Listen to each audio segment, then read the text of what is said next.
ஆனா இந்த மார்க்கத்தை விட்டு என்ன செஞ்சாங்க? சாதாரண ஒரு முஸ்லீமாக, நான் ஒரு முஸ்லீம் அப்படிங்கிற இடத்துக்கு போயிட்டாங்க. ஆனால் கொள்கைவாதிகள் எப்படி இருக்கணும்? அந்த கொள்கையில அதை நாங்க சத்தியத்துல நேர்வழியில இருக்கிறோம். அந்த சோதனையை தோன்றாது, சோதனையை நாங்க பொறுமையோட அல்லாஹ் என்ன செய்யணும்? அந்த சோதனை நாங்க கை கண்டு நாங்க என்ன செய்யணும்? வெற்றி பெறணும். இதுதான் அல்லாஹ் சொல்றான். இப்ராஹிம் நபி ஸல்லல்லாஹு அந்த மகத்தான சோதனை வெற்றி கொண்டாரு. இவரை நாங்க என்ன செய்யறோம்? இவரை நான் தோழனாக என்ன செய்வோம்? என்ற தோழனாக நான் ஏற்றுக்கொண்டேன்னு சொல்லி அல்லாஹ் அல் குர்ஆன்ல சொல்லுவான். இந்த மார்க்கத்தை நாங்க தியாகம் செய்யறோம். நாங்க எப்படி இருக்கிறோம்? உலக காரியங்கள்ல தனது பிள்ளை, நாங்க ஒரு தந்தை என்ன செய்யற, தன் பிள்ளைகள் குடும்பத்தை சந்தோஷம் வைக்கிறதுக்காக உலக வாழ்க்கைக்காக வெளிநாடுகளை போய் தியாகம் செஞ்சு என்ன செய்வாரு? பொருளாதாரம் திரண்டி தன் குடும்பத்தை என்ன செய்ய நல்லா கவனிச்சு போவாரு. ஏன்? அவர் உலகத்துல வாழ்ந்துருக்கு. ஆனா இறைவனுக்காக அல்லாட மார்க்கத்துக்காக ஒரு தியாகம் செய்யணும்னு அவர் யோசிப்பாரு. அதே மாதிரி பிள்ளைகள் எப்படி இருக்கிறாங்க? பிள்ளைகள் இன்னைக்கு உலகத்துல எப்படி இருக்கிறாங்க? இன்னைக்கு கல்வி, உலக கல்வி இதுல மூழ்கி இருக்கிறாங்க. பெரிய பெரிய துறைகளை என்ன தேர்வு செய்யறாங்க. நான் டாக்டர் ஆகணும், இன்ஜினியர் ஆகணும், நான் உலகத்தினால அவங்களும் என்ன செய்வாங்க? தன் குடும்பத்தை விட்டு தொலைந்த வெளிநாடுகளை விட்டு கல்வி கற்றுக் போவாங்க. வியாபாரத்தை கூட என்ன செய்யலாம்? வியாபாரத்தை வெளிநாடு கூட தொடர்ந்து குடும்பத்தை தியாகம் செய்வாங்க. ஆனால் இறைவன் மார்க்கத்தை நடைமுறைப்படுத்துறதுக்கு, இறைவன் மார்க்கத்தை கட்டளை இருக்கிறதுக்கு அவர்கள் என்ன செய்வாங்க? அவங்களுக்கு இன்ட்ரெஸ்ட் இல்லை. ஏன்? இந்த மார்க்கத்தை சரியாக கற்றுக்கொள்றது இல்லை. இன்னைக்கு தந்தை பெற்றோர்கள் எப்படி இருக்கிறாங்க? பெற்றோர்கள் இந்த மார்க்கத்தை விளங்கி இருந்தாலும் தனது பிள்ளைகள்கிட்ட தன் குடும்பத்துல இந்த மார்க்க நிலைப்பாடுகள் சரியான இஸ்லாமிய அடிப்படை கல்வி அவங்க இல்லாம இருக்குது. ஏன்னா அவங்களுக்கு உலக கல்வி என்ன செய்யுது? நிறுத்தப்பட்டு பொருளாதாரம் உலகம் சொல்லி போய்கிட்டு இருக்குது. ஆனா நபி இப்ராஹிம் அலைஹிஸ்ஸலாம் அவரது கட்டளைய அவருடைய மனைவியார்கள் அவங்க குடும்பத்துக்கு என்ன செய்யறாரு?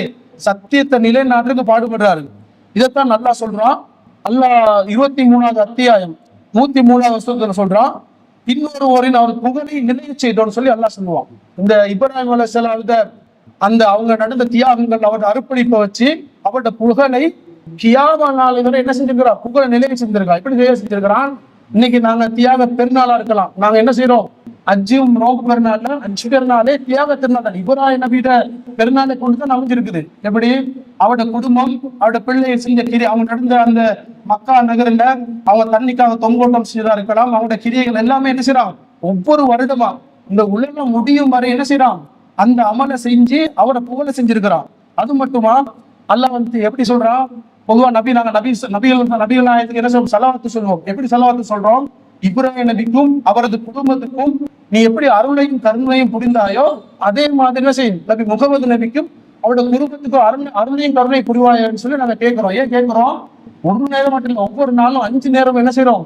இப்ராஹிம் நபிட இப்ராஹிம் நடந்த மாதிரி எனக்கு இந்த முகமது நபி ஸல்லல்லாஹு அலைஹி வஸல்லம் நடந்து சொல்லி நாங்க ஏன் கேட்கிறோம்? அந்த அளவுக்கு அல்லாஹ் அந்த நபியை என்ன செய்யறான்? முதல செய்தோம்னு சொல்லி சொல்லட்டான். அவரை எந்த அல்லாஹ் சொல்றான், அடுத்து சொல்றான்.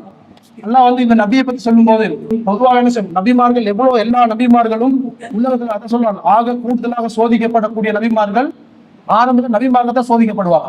அடுத்தும் நபிமார்கள் தான் சோதிக்கப்படுவார்கள். அடுத்தும் அழகை போன்றவர்கள். நபிமார்களோட பிரச்சாரமே ஏகத்துவம் தான்.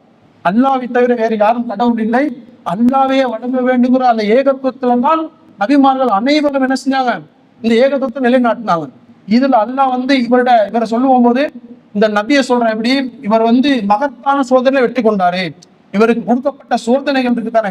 இப்ப நம்மளுக்கு ஒரு சோதனை உலகத்துல நாங்க ஈமான் கொண்டு ஏகத்துவத்தை சுமந்திருக்கும் போது சில சகோதரர்கள் என்ன செய்வாங்க?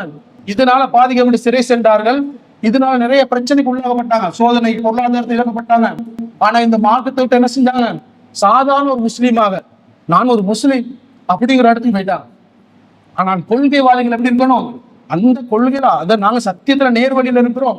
அந்த சோதனையை தோன்றாது, சோதனையை நாங்க பொறுமையோட அல்லாஹ் என்ன செய்யணும்? அந்த சோதனை நாங்க கை கண்டு நாங்க என்ன செய்யணும்? வெற்றி பெறணும். இதுதான் அல்லாஹ் சொல்றான். இப்ராஹிம் நபி ஸல்லல்லாஹு அந்த மகத்தான சோதனை வெற்றி கொண்டாரு.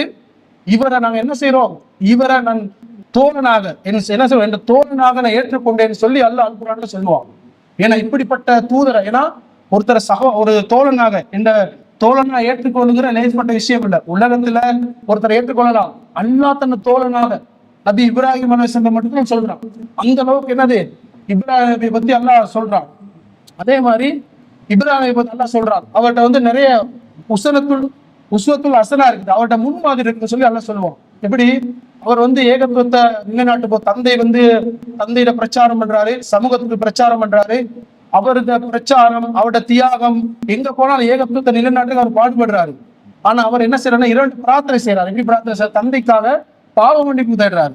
அப்ப பாவ மன்னிப்பு தேடும்போது அல்லாஹ் சொல்றா, நீ என்ன செய்யும்? உங்களோட முன்மாதிரி இருக்குது, இந்த தந்தைக்காக நீ என்ன செய்யும்? பாவ மன்னிப்பு கேட்க உனக்கு தடுக்கப்பட்டிருக்குது. ஏன்னா இணை வைக்கக்கூடியவர்களுக்கு பாவ மன்னிப்பு கேட்க முடியாது. அதை சொல்லிட்டு அல்லாஹ் சொல்ற, மத்த எல்லாத்துலயும் முன்மாதிரி இருக்குன்னு சொல்லி. ஏன்னா இப்ராஹிம் நபிட்ட மார்க்கத்தை அல்லாஹ் சொல்றேன். எப்படி நபி முகமது நபி ஸல்லல்லாஹு அலைஹி வஸல்லம் சொல்றான், இப்ராஹிம் நபி மார்க்கத்தை பின்பற்றுங்க. அந்த அளவுக்கு என்ன செய்யறோம்? இப்ராஹிம் நபியை புகழ சொல்லி அல்லாஹ் சொல்றான்.